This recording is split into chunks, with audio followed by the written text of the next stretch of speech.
മുറപ്പെണ്ണ് രചനാ സംഭാഷണം മൈഥിലി മിത്ര ഭാഗം 19. മാഡം, ഞങ്ങൾക്ക് സമ്മതമാണ്. പെണ്ണ് കാണൽ ചടങ്ങ് നടത്തണമെന്ന് മാഡം പറഞ്ഞായിരുന്നല്ലോ. മാഡത്തിൻ്റെ സമയം പോലെ പറഞ്ഞാൽ മതി. ഞാൻ വീട്ടിലെല്ലാം അറേഞ്ച് ചെയ്ത് വെച്ചോളാം. രാജശേഖരൻ ഫോണിൽ കൂടെ തൻ്റെ സമ്മതം അറിയിച്ചതും നാരായണിയമ്മയുടെ ചുണ്ടിൽ മനോഹരമായ ഒരു പുഞ്ചിരി വിടർന്നു. എങ്കിൽ നാളെ ഞായറാഴ്ചയല്ലേ? നാളെ തന്നെ ഞങ്ങൾ വന്ന് കാർത്തിയെ കണ്ടോളാം, അവൾ നിർദ്ദേശിച്ചു. എങ്കിൽ അങ്ങനെ ആവട്ടെ മാഡം. ശേഖരൻ ഭവ്യതയോടെ സമ്മതം മൂളി. എങ്കിൽ നാളെ കാണാം ശേഖര. കയ്യിലിരുന്ന ഫോൺ കട്ട് ചെയ്തിട്ട് നാരായണിയമ്മ മെല്ലെ തൻ്റെ മുറിയിൽ നിന്നും പുറത്തേക്കിറങ്ങി. കിച്ചു. ഹാളിലെ സെറ്റിയിലിരുന്നു കൊണ്ട് ടി വി കാണുന്ന കൃഷ്ണദാസിനെ അവരുച്ചത്തിൽ വിളിച്ചു. എന്താമേ? ആരാഞ്ഞുകൊണ്ട് എഴുന്നേൽക്കുന്നതിനൊപ്പം തന്നെ ടി വി പെട്ടെന്ന് ഓഫ് ചെയ്യുവാനും അയാൾ മറന്നില്ല. ശേഖരൻ വിളിച്ചിരുന്നു. അവർക്ക് സമ്മതാണെന്ന്. നാളെ തന്നെ പെണ്ണ് കാണാൻ പോകണം. അതിനുള്ള ഏർപ്പാടുകൾ തുടങ്ങിക്കോ. അതീവ ഗൗരവത്തോടെ അവർ കാര്യങ്ങൾ വിവരിച്ചു. ശരിയമ്മേ. അയാൾ സന്തോഷത്തോടെ തലകുലുക്കി സമ്മതം മൂളി അമ്മയുടെ അരികിലേക്കായി നടന്നു എന്നു. പിന്നെ തൽക്കാലത്തേക്ക് പിള്ളേരെ ആരെയും ഇപ്പോൾ കൊണ്ടുപോകണ്ട. അനുമോ മാത്രം നമ്മുടെ കൂടെ വരട്ടെ. അവസാനമായി അത്രയും കൂടി കൂട്ടിച്ചേർത്തിട്ട് അവർ നേരെ അടുക്കളയിലേക്ക് നടന്നു. അമ്മ പോകുന്നത് കണ്ടതും കൃഷ്ണദാസ് ഉടൻ തന്നെ ഇക്കാര്യം തൻ്റെ സഹോദരങ്ങളെ അറിയിക്കാനായി ഫോൺ എടുത്തു. സാവിത്രി. അത്താഴത്തിനുള്ളത് ഉണ്ടാക്കുന്നതിനിടയിൽ തിരക്കിലായിരുന്ന മായയും സാവിത്രിയും നാരായണിയമ്മയുടെ വിളി കേട്ട് തിരിഞ്ഞു നോക്കി. എന്താ അമ്മേ? സാവിത്രി ചെയ്യുന്ന പണി പകുതിയിൽ നിർത്തി അവർ കരിയിലേക്കായി ചെന്നു. പിന്നിലായി മായയും. ശേഖരൻ്റെ വീട്ടിൽ നിന്ന് വിളിച്ചിരുന്നു. അവർക്ക് സമ്മതാ കല്യാണത്തിന്. നമുക്ക് നാളെ രാവിലെ പെണ്ണ് കാണലിന് അവിടെ വരെ ഒന്ന് പോകണം. കാര്യം ഇഷ്ടക്കല്യാണമാണെങ്കിലും എല്ലാം അതിൻ്റെ മുറ പോലെ നടക്കട്ടെ, അവർ ഇരുവരോടുമായി പറഞ്ഞു. ശരിയമ്മേ. അവർ തലയാട്ടി. പിന്നൊരു കാര്യം. ആ കുട്ടിക്ക് അനുമോനെ നേരത്തെ തൊട്ടേ ഇഷ്ടമാണെന്നുള്ള കാര്യം അതിൻ്റെ വീട്ടിൽ പറഞ്ഞിട്ടുണ്ടോ എന്നറിയില്ല. അതുകൊണ്ട് ഇക്കാര്യത്തിൽ നമ്മുടെ ഭാഗത്തുനിന്ന് വീഴ്ചയൊന്നും വരരുത്. നാരായണിയമ്മ പ്രത്യേകം എടുത്തു പറഞ്ഞു. ഇല്ലമ്മേ, ഞങ്ങൾ ശ്രദ്ധിച്ചോളാം. സാവിത്രി തലയാട്ടി. എന്തേ മായേ, നിന്റെ മുഖം എന്താ വല്ലാണ്ടിരിക്കുന്നേ? നിനക്ക് വയ്യേ? ആകപ്പാടെ വല്ലായ്മയോടെ നിൽക്കുന്ന മരുമകളെ കണ്ടതും പൊടുന്നനെ അവരുടെ നെറ്റി സംശയത്താൽ ചൊളിഞ്ഞു. ഒന്നുമില്ലമ്മേ, ചെറിയൊരു തലവേദന, അതിൻ്റെയാ. മായ പെട്ടെന്ന് മറുപടി നൽകി. ഞാൻ നിന്നെ കാണാൻ തുടങ്ങിയിട്ടേ 10-30 വർഷം കഴിഞ്ഞിരിക്കുന്നു മായേ. ഒരു ചെറിയ തലവേദന വന്നാൽ ഇങ്ങനെ ആങ്ങിത്തൂങ്ങി നിൽക്കുന്നവളല്ല നീയെന്ന് എനിക്ക് നന്നായിട്ടറിയാം. അവർ ദേഷ്യത്തോടെ മായയെ നോക്കി. പക്ഷേ നാരായണിയുടെ നോട്ടം താങ്ങാനാവാതെ മായ പെട്ടെന്ന് തലകുനിച്ചു. എന്തേ സാവിത്രി ഇവക്ക് പറ്റിയേ? മരുമകളൊന്നും പറയുന്നില്ല എന്ന് കണ്ടതും ചോദ്യം നേരെ മകളിലേക്കെത്തി. 2 ദിവസമായമ്മേ ഏട്ടത്തിക്ക് വയ്യാതെ ആയിട്ട്. പനിക്കുന്നുണ്ടെന്നാ തോന്നുന്നേ. പോയി റെസ്റ്റ് എടുക്കാൻ ഞാൻ ആവുന്നാ പറഞ്ഞതാ. അതെങ്ങനെയാ പറഞ്ഞാൽ കേൾക്കണ്ടേ? മായയെ ദേഷ്യത്തോടെ നോക്കിക്കൊണ്ട് സാവിത്രിയും അവരെ കൈയൊഴിഞ്ഞു. വയ്യെങ്കിൽ നീ എന്തിനാ മായ കിടന്നിങ്ങനെ പണിയെടുക്കുന്നേ? നിനക്ക് പോയി കിടക്കാൻ പാടില്ലായിരുന്നോ? ഒട്ടും വയ്യായിരുന്നെങ്കിൽ ഹോസ്പിറ്റലിൽ പോയിക്കൂടായിരുന്നോ വെച്ചോണ്ടിരിക്കാതെ? നാരായണിയുടെ മുഖത്തെ ഭാവം ഗൗരവം മാറി അവിടെ ശാന്തത പരന്നു. അത്രയ്ക്കൊന്നുമില്ലമ്മേ, അതാ ഞാൻ. മായ എന്തൊക്കെയോ പറയുവാനായി ശ്രമിച്ചുവെങ്കിലും നാരായണിയുടെ പെട്ടെന്നുള്ള ദഹിപ്പിക്കുന്ന ഒരു നോട്ടത്തിൽ അവർ പതറിപ്പോയി. കിച്ചു. അവർ അടുക്കളയിൽ നിന്ന് തന്നെ ഉച്ചത്തിൽ മകനെ വിളിച്ചു. എന്താ അമ്മേ? അമ്മയുടെ വിളി കേട്ട ഉടൻ തന്നെ കൃഷ്ണദാസ് ഫോൺ കട്ട് ചെയ്ത് അങ്ങോട്ടേക്ക് ഓടിച്ചെന്നിരുന്നു. കൂടെ കിടക്കുന്നോക്ക് എന്തേലും പറ്റിയാൽ പോലും നീ അറിയില്ലേ? മകനോടവർ ദേഷ്യത്തിൽ കയർത്തു. രാവിലെ തൊട്ട് ചെറിയൊരു പനിക്കോളം ഉണ്ടായിരുന്നമ്മേ. ഗുളി കഴിച്ചപ്പോൾ കുറഞ്ഞെന്നാ എന്നോട് പറഞ്ഞേ. അയാൾ മുൻപിൽ നൽകുന്ന ഭാര്യയൊന്ന് പാളി നോക്കിയിട്ട് വെപ്രാളത്തോടെ പറഞ്ഞു. മുഖം കണ്ടാലറിയാം ഒട്ടും വയ്യെന്ന്. നീ ഒരു കാര്യം ചെയ്, ഇവളെയും കൊണ്ട് ഇപ്പം തന്നെ നമ്മുടെ ഹോസ്പിറ്റലിലേക്ക് ചെല്ല്. വെച്ചോണ്ടിരിക്കണ്ട. ഒന്നാമത് ഇപ്പോഴത്തെ കാലത്തെ പനിയാ, സൂക്ഷിക്കണം. മായയുടെ നെറ്റിയിലും കഴുത്തിലുമൊക്കെ തൊട്ടു നോക്കിക്കൊണ്ട് നാരായണി നിർദ്ദേശിച്ചു. അത്രയ്ക്കൊന്നുമില്ലമ്മേ. എതിരു പറയുന്നവളെ ശാസനയോടെ നോക്കിയിട്ട് മകൻ്റെ കൂടെ അവളെ നിർബന്ധമായി അവർ ഹോസ്പിറ്റലിലേക്ക് പറഞ്ഞയച്ചു. അവക്കെന്തേലും വന്നാ നീ വന്നെന്നോട് പറയണ്ടേ സാവിത്രി? അവളുടെ കാര്യം നീ അല്ലാതെ വേറെ ആരാ നോക്കാനുള്ളേ?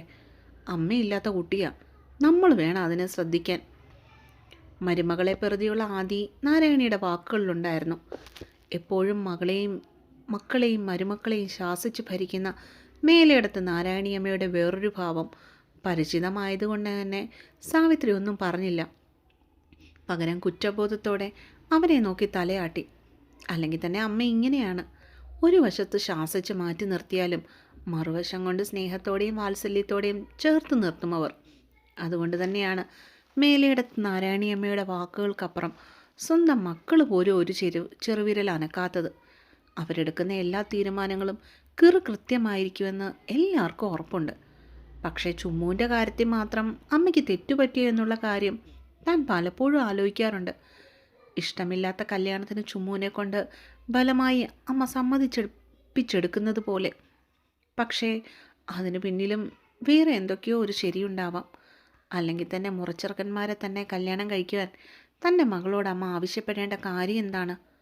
പുറത്തുനിന്നൊരാളെ കണ്ടെത്തി ദത്തെടുത്താലും പോരായിരുന്നോ തനിക്ക് ചെയ്തതുപോലെ? അതുമാത്രമല്ല, ഈ ചുമ്മു എന്തിനാണ് എപ്പോഴും അടികൂടുന്ന കണ്ണനെ തന്നെ അവളുടെ ജീവിത പങ്കാളിയായി തിരഞ്ഞെടുത്തത്? ഇതിപ്പോൾ ആകെ കുഴഞ്ഞു മറിഞ്ഞാണല്ലോ കിടക്കുന്നത്. എടി, നീ എന്താലോചിച്ചുകൊണ്ട് നിൽക്കുക? കറി അടുക്കി പിടിക്കുന്ന നീ കാണുന്നില്ലേ? നാരായണിയുടെ ഉച്ചത്തിലുള്ള ശകാരം കേട്ടപ്പോഴാണ് സാവിത്രി പെട്ടെന്ന് ആലോചനകളിൽ നിന്നും പുറത്തേക്ക് വന്നത്. ശേഷം മുൻപിലുള്ള പാത്രത്തിലേക്ക് ആശങ്കയോടെ ഒന്ന് നോക്കി. ശരിയാണമ്മ പറഞ്ഞത്, കറി ചെറുതായി കരിഞ്ഞ് അടുക്കി പിടിച്ചിട്ടുണ്ട്. അതിളക്കി തോണ്ടിക്കളയുന്നതിനിടയിൽ സാവിത്രി എന്തോ ഓർമ്മയിൽ തലചരിച്ചു നോക്കി. മായെടുത്തി പകുതിക്ക് നിർത്തിവെച്ച പണി ബാക്കി ചെയ്യുന്ന നാരായണിയമ്മയാണ് അവർ കണ്ടത്. സ്വന്തം മകളായ തനിക്ക് പോലും മനസ്സിലാവുന്നില്ലല്ലോ എൻ്റെ അമ്മേ. അവർ പുഞ്ചിരിയോടെ തൻ്റെ പണികളിലേക്ക് തിരിഞ്ഞു. രാവിലെ എല്ലാവരും കൂടി കാർത്തിയെ പെണ്ണു കാണാനായി ഇറങ്ങാൻ തുടങ്ങുമ്പോഴാണ് ദേവരാജൻ്റെയും ദേവകിയുടെയും അനിരുദ്ധിൻ്റെയും ഒപ്പം നീത തറവാട്ടിലേക്ക് കയറി ചെന്നത്. അവളെ കണ്ടതും ചുമ്മുവിൻ്റെയും പങ്കുവിൻ്റെയും മുഖം ഒന്ന് കറുത്തുവെങ്കിലും എല്ലാവരും കൂടി നിൽക്കുന്നത് കൊണ്ട് മാത്രം അവരത് സ്വയം നിയന്ത്രിച്ചു. മുത്തശ്ശി, സുഖാണോ? ആദ്യം തന്നെ ഹാളിലിരിക്കുന്ന നാരായണിയമ്മയുടെ കാലുകളിൽ ഒന്ന് തൊട്ടു തൊഴുതവൾ. സുഖം. കുട്ടിക്കോ? ഗൗരവത്തോടെ അവരും തിരിച്ചു ചോദിച്ചു. സുഖം മുത്തശ്ശി, നാളെയാണ് ഓഫീസിൽ ജോയിൻ ചെയ്യേണ്ട ഡേറ്റ്, അവളൊരു ചിരിയോടെ അറിയിച്ചു. നന്നായി വരട്ടെ. അത്രമാത്രം പറഞ്ഞുകൊണ്ടവർ ആ സംഭാഷണം അവിടെ വെച്ച് അവസാനിപ്പിച്ചു. എല്ലാവരും വന്നോ ദേവാ?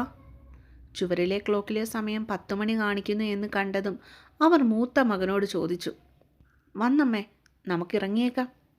അയാൾ കൂടി നിൽക്കുന്നവരെ എല്ലാവരെയും മൊത്തത്തിൽ ഒരു വട്ടം കൂടി നോക്കിയിട്ട് നാരായണിയമ്മയോട് അനുവാദം ചോദിച്ചു. നാരായണിയമ്മ അവിടെ നിന്ന് എഴുന്നേറ്റ് പുറത്തേക്ക് നടന്നതും ബാക്കിയുള്ളവർ അവരെ അനുഗമിച്ചു.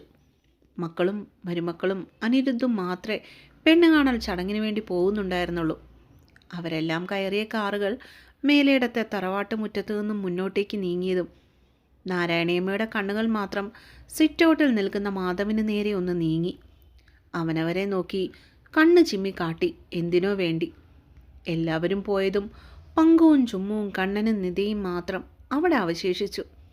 അവരിരുവരെയും കണ്ടതും ചുമ്മു അപ്പോൾ തന്നെ ഉമ്മർത്ത് നിന്നും അകത്തേക്ക് കയറിപ്പോയിരുന്നു. അവിടെ പിന്നാലെ തന്നെ പങ്കു. കണ്ണേട്ട സുഖാണോ?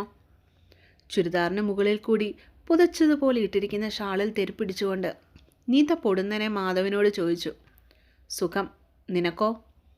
അവനും കുശലം ചോദിച്ചു. സുഖം കണ്ണേട്ട. അവൾ ഭംഗിയോടെ ചിരിച്ചു. നീ എപ്പോ വന്നു? ഞാൻ ഇന്നലെ വന്നാ കണ്ണേട്ട.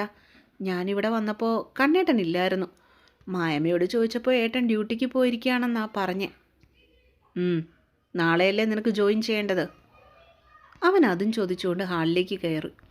അവിടെ സെറ്റിയിലിരിക്കുന്ന ചുമ്പുവിനെയും പങ്കുവിനെയും ഒന്ന് പാളി നോക്കിയിട്ട് അവനും അവിടെ കിടന്ന ദീവാൻ കോട്ടിലേക്ക് ഇരിപ്പുറപ്പിച്ചു. നാളെ ചെല്ലാനാണ് ദേവമാവൻ പറഞ്ഞേക്കുന്നത്. താങ്ക്സ് കണ്ണേട്ടാ, ഞാൻ വിളിച്ചപ്പോൾ തന്നെ അന്ന് ഓഫീസിലേക്ക് വന്നതിന്. അവളും അവന് പിന്നാലെ അവർക്കെതിരായി കിടക്കുന്ന ഒരു കസേരയിലേക്കായിരുന്നു. അത് കേട്ടതും അവിടെ ഇരുന്ന പങ്കുവും ചുമ്മും പരസ്പരം നോക്കി കേട്ടത് ഇഷ്ടപ്പെടാത്ത രീതിയിൽ. അന്ന് എനിക്ക് ഓഫീസിലൊരു അർജൻറ്റ് പണിയുണ്ടായിരുന്നു നിതേ. അതുകൊണ്ട് മാത്രമാണ് നീ വിളിച്ചപ്പോൾ ഞാൻ അങ്ങോട്ടേക്ക് വന്നത്. അല്ലെങ്കിൽ തന്നെ ദേവൻ വല്യച്ഛൻ്റെ അടുത്ത് സംസാരിക്കാൻ പോകാൻ ഞാൻ നിനക്ക് കൂട്ടുവരേണ്ട കാര്യമില്ലല്ലോ. അതുമാത്രമല്ല, അച്ചു അനുവൊക്കെ അവിടെ ഉണ്ടായിരുന്നല്ലോ. അവൻ നെറ്റി ചൊളിച്ചുകൊണ്ട് ചോദിച്ചു. അതല്ല കണ്ണേട്ടാ, എനിക്ക് മറ്റാരെക്കാട്ടിലും ഇവിടെ കൂട്ട് കണ്ണേട്ടനല്ലേ, അതുകൊണ്ട് വിളിച്ചതാ. പതറിച്ച മറച്ചു വെച്ചുകൊണ്ട് നിത മുന്നിലിരിക്കുന്ന പങ്കുവിനെയും ചുമ്മുവിനെയും പാളി നോക്കി. എവിടെ, താനെന്നൊരാൾ ഇവിടെ ഉണ്ടെന്നുള്ള കാര്യം പോലും അവർ ഗൗനിക്കുന്നില്ല. അവൾക്ക് അവരോട് പുച്ഛം തോന്നി. എങ്കിലും ഭംഗിയായി പെണ്ണത് മനസ്സിലടക്കി പിടിച്ചു. കണ്ണേട്ടാ, അത് പിന്നെ എനിക്കൊരു കാര്യം പറയാനുണ്ടായിരുന്നു. കൈവിരലുകൾ മെല്ലെ കൂട്ടിപ്പിടിച്ചുകൊണ്ടവൾ ദയനീയതയോടെ മാധവിനെ വിളിച്ചു. ഫോണിൽ എന്തോ നോക്കിക്കൊണ്ടിരുന്നവൻ അതിൽ നിന്നും മുഖമുയർത്തി അവളെ നോക്കി, കേൾക്കാൻ എന്ന വണ്ണം. അന്ന് നടന്നതിന് ഞാൻ ആരോടും ദേഷ്യമൊന്നും കാട്ടുന്നില്ലല്ലോ. ആരോടും എനിക്ക് പരിഭവമില്ല. പക്ഷേ ഇപ്പോഴും ഇവർ രണ്ടുപേരും എന്നെ അന്യയെപ്പോലെ കാണുന്നത് പോലെ തോന്നുക. ഞാൻ എന്ത് തെറ്റാ ഇവരോട് ചെയ്തേ? കണ്ണുകളിൽ വെള്ളം നിറച്ചുകൊണ്ടവൾ തനിക്ക് മുൻപിലിരിക്കുന്ന ചുൺമുവിനെയും പങ്കുവിനെയും നോക്കി നിത ചോദിച്ചു. അയ്യോ, നീ അങ്ങനെയാണോ നിതയെ കരുതി വച്ചിരിക്കുന്നത്? ഞങ്ങൾക്ക് നിന്നോട് ദേഷ്യമൊന്നുമില്ല. നിനക്കിപ്പോഴും ഞങ്ങളോട് ദേഷ്യമാണെന്ന് ഓർത്താണ് ഞങ്ങളിപ്പോഴും നിന്നോട് മിണ്ടായിരിക്കുന്നത്, അല്ലേടി ചുമ്മു? നിതയെ നോക്കി അത്രയും പറഞ്ഞിട്ട് തൊട്ടടുത്തിരിക്കുന്നവളുടെ കയ്യിൽ ആരും കാണാതെ അവനൊരു പിച്ചു കൊടുത്തു. ഹാ, അതെ, ഇവനിതെന്തൊക്കെയായി പറയുന്നതെന്ന രീതിയിൽ പങ്കുവിനെ നോക്കിയെങ്കിലും ഓസ്കാർ അവാർഡ് കിട്ടുന്നത് പോലെയുള്ള അഭിനയമായിരുന്നു ചെക്കൻ്റെ മുഖത്തപ്പോൾ ചുമ്മുവിന് കാണാൻ സാധിച്ചത്. കണ്ണം മാത്രം മൗനം പാലിച്ചു. നിനക്ക് ഈ കുട്ടി നിക്കറും ഇറുകിയ ബനിയനും അല്ലാതെ വേറൊന്നും കിട്ടിയില്ലേ ഇടാൻ? ഷോപ്പിങ്ങിന് പോകാൻ ഇറങ്ങിയവരുടെ കൂട്ടത്തിൽ ആ 14 വയസ്സുകാരിയെ കണ്ട കണ്ണൻ്റെ കണ്ണുകളിൽ മാത്രം ദേഷ്യം നിറഞ്ഞു. അവൾ കുട്ടിയല്ലേ കണ്ണ, ഇങ്ങനെ വന്നോട്ടെന്നേ, നമ്മുടെ കൂടെയല്ലേ. ചുമ്മുവിനെ ചേർത്ത് പിടിച്ചുകൊണ്ട് അച്ചു പറഞ്ഞിട്ടും അവൻ്റെ മുഖത്തെ ദേഷ്യത്തിന് ഒരു കുറവും ഉണ്ടായിരുന്നില്ല. ഇങ്ങനെയാണ് അച്ചുവേട്ട പെണ്ണുങ്ങൾ നടക്കേണ്ടത്. ഒന്നാമത് മുടി വളർത്തില്ല, അതൊരുമാതിരി ആണുങ്ങളെ പോലെ വെട്ടിമുറിച്ച് ഫാഷൻ എന്നും പറഞ്ഞ് കളയും. അത് പിന്നെ പോട്ടെന്ന് വയ്ക്കാം. ഇങ്ങനെ അങ്ങും എത്താത്ത തുണി എടുത്തോണ്ടാണോ കൂടെ വരേണ്ടേ? ജീൻസ് ഷോട്ടിലും ബനിയനിലും നിൽക്കുന്ന ചുമ്മുവിനെ കണ്ണുരുട്ടി പേടിപ്പിച്ചുകൊണ്ടാണ് അവനത് പറഞ്ഞത്. ഈ ഡ്രസ്സിന് എന്താ കുഴപ്പം? എനിക്കിത് ചേരുന്നുണ്ടല്ലോ. എൻ്റെ ഇഷ്ടത്തിനല്ലേ ഞാൻ ഡ്രസ്സ് ധരിക്കണ്ടേ? കണ്ണേട്ടൻ എന്തിനാ എപ്പോഴും എന്നെ വഴക്കു പറയുന്നേ? ആ കൗമാരക്കാരുടെ ഉള്ളിലപ്പോൾ ദേഷ്യമായിരുന്നു മുന്നിട്ട് നിന്നത്. പിന്നെ ചേരുന്നത് ഇതാണോ നിനക്ക് ചേരുന്നേ? നീ ഇവളെ ഒന്ന് നോക്കിയേ, ഇത്ര മാന്യമായിട്ടാണ് ഇവളുടെ ഡ്രസ്സ് ഇട്ടിരിക്കുന്നത്. അറ്റ്ലീസ്റ്റ് ഇവളെ കണ്ടെങ്കിലും നിനക്ക് പഠിക്കരുതോ? അവരുടെ കൂടെ ഷോപ്പിങ്ങിന് പോകുവാൻ തയ്യാറായി ചുരിദാർ ഇട്ടുകൊണ്ട് നിൽക്കുന്ന നിതയെ ചൂണ്ടിക്കാട്ടി അവൻ വീണ്ടും ദേഷ്യപ്പെട്ടു. അത് കേട്ടതും നിത ഒട്ടൊരു നാണത്തോടെ കണ്ണനെ നോക്കി കുണുങ്ങി നിന്നു. അവളെങ്ങനെയാണെന്ന് വെച്ച് ഞാനും അങ്ങനെയാണോ? തൊട്ടരുവിൽ നിൽക്കുന്നവളെ ദേഷ്യത്തോടെ ഒന്ന് നോക്കിയിട്ട് ചുമ്mu വെട്ടിത്തിരിഞ്ഞ് മുറ്റത്ത് കിടക്കുന്ന കാറിലേക്ക് കയറിയിരുന്നു. ജമ്പന് പിന്നാലെ തുമ്പൻ എന്ന പോലെ അവൾക്ക് പിന്നാലെ പങ്കു ഓടി. എന്തിനാ കണ്ണ അവളെ വെറുതെ ഇങ്ങനെ പിരികേറ്റുന്നേ? കണ്ടോ അവൾക്ക് ദേഷ്യം വന്നത്? വിവേക് അവനെ ശാസിച്ചു. വിവേകേട്ടനും അച്ചുവേട്ടനും കൂടിയാ ഇവളെ ഇങ്ങനെ ലാളിച്ച് വഷളാക്കിയത്. സ്കൂളിൽ ചെയ്യാത്ത കുരുത്തക്കേടുകളുണ്ടോ? അതും പോട്ടെന്ന്. ഇവള് കാരണം മനുഷ്യന് തല ഉയർത്തി നടക്കാൻ പറ്റാത്ത അവസ്ഥ ഇവിടെ നാട്ടിലും. അതെങ്ങനെയാ? സ്വയരക്ഷയെന്നും പറഞ്ഞ് കരാട്ടയും കളരിയും പഠിപ്പിച്ച് ഇവളെ ഇങ്ങനെ കയറൂരി വിട്ടേക്കുമല്ലേ നിങ്ങൾ? ഇവിടെ തല്ലുകൊള്ളാത്ത ഏതെങ്കിലും ചെക്കന്മാരുണ്ടോ ഈ നാട്ടിൽ? അത് ശരിയായതുകൊണ്ട് തന്നെ അച്ചുവോ വിവേകോ അതിനുള്ള മറുപടി പറഞ്ഞില്ല. പകരം പ്രകൃതി ഭംഗി ആസ്വദിച്ചു. അവരുടെ കട്ടായങ്ങൾ കണ്ടതും അനുവും വിപിനും പരസ്പരം നോക്കി ചിരിച്ചു. പക്ഷേ അവരുടെ കാട്ടിക്കൂട്ടൽ കണ്ടതും മാധവിന് ദേഷ്യമാണ് വന്നത്. അവൻ കലിപ്പിട്ടുകൊണ്ട് തന്നെ കാറിന് നേർക്ക് നടന്നു. ഇവന് മാത്രം എവിടെ നിന്നാണാവോ ഇത്രയും ദേഷ്യം വരുന്നത്? അച്ചു ആരോടൊന്നില്ലാതെ പെറുപിറുത്തു. ആർക്കറിയാം? വിവേക് ചിരിച്ചുകൊണ്ട് കൈമലർത്തി. അച്ചു ചെന്ന് ഇന്നോവയുടെ ഡ്രൈവിംഗ് സീറ്റിലേക്ക് കയറിയതും മാധവ് കോ ഡ്രൈവിംഗ് സീറ്റിൽ കയറിയിരുന്ന് കഴിഞ്ഞിരുന്നു. അനിരുദ്ധും വിപിനും വിവേകും നിധിയും മിഡിൽ സീറ്റിലേക്ക് കയറിയിരുന്നപ്പോൾ പങ്കുവും ചുമ്മുവും ബാക്ക് സീറ്റിലേക്ക് ചാടിക്കയറി. അവരുടെ വണ്ടി തറവാടിൻ്റെ വീടും കഴിഞ്ഞ് റോഡിലേക്ക് കയറി. കുറേ ദൂരം ചെന്നപ്പോഴാണ് അവർക്കായി കാത്തു നിന്നതുപോലെ കുറേ ചെറുപ്പക്കാർ വഴിയുടെ കുറുകെ നിൽക്കുന്നത് ശ്രദ്ധയിൽപ്പെട്ടത്. അച്ചു പൊടുന്നനെ വണ്ടി വഴിയുടെ നടുക്ക് തന്നെ നിർത്തി. പണിയാണെന്നാണല്ലോ തോന്നുന്നേ. അവരുടെ കയ്യിലുള്ള ഹോക്കി സ്റ്റിക്കും വടിയൊക്കെ കണ്ടപ്പോൾ അച്ചു അച്ചു ഇത്തിരി ഉച്ചത്തിൽ ആത്മകഥം പറഞ്ഞു. പണി തന്നെയാ. ഇത് വന്ന വഴി അറിയണമെങ്കിൽ ഇതിന് തിരിക്കുന്ന നിങ്ങളുടെ കുണുവാവയെ ഒന്ന് പിടിച്ച് കുടഞ്ഞാൽ മതി. പാദവ് പല്ല് ഞെരിച്ചുകൊണ്ട് പെറുപിറുത്തു. അതേസമയം വണ്ടി എന്തിനാ നടുനോട് നിർത്തിയിട്ടിരിക്കുന്നതെന്നറിയാതെ ഹെഡ്സെറ്റിലൂടെ പാട്ട് കേട്ടുകൊണ്ട് പിൻസീറ്റിൽ പങ്കുവിൻ്റെ തോളിൽ ചാരി കിടക്കുകയായിരുന്നു നമ്മുടെ റൗഡിയായ നായിക. അല്ല, നായികയായ റൗഡി. അപ്പോൾ കാത്തിരിക്കുക കേട്ടോ. അടുത്ത പാട്ടുമായിട്ട് വേഗം വരാവേ.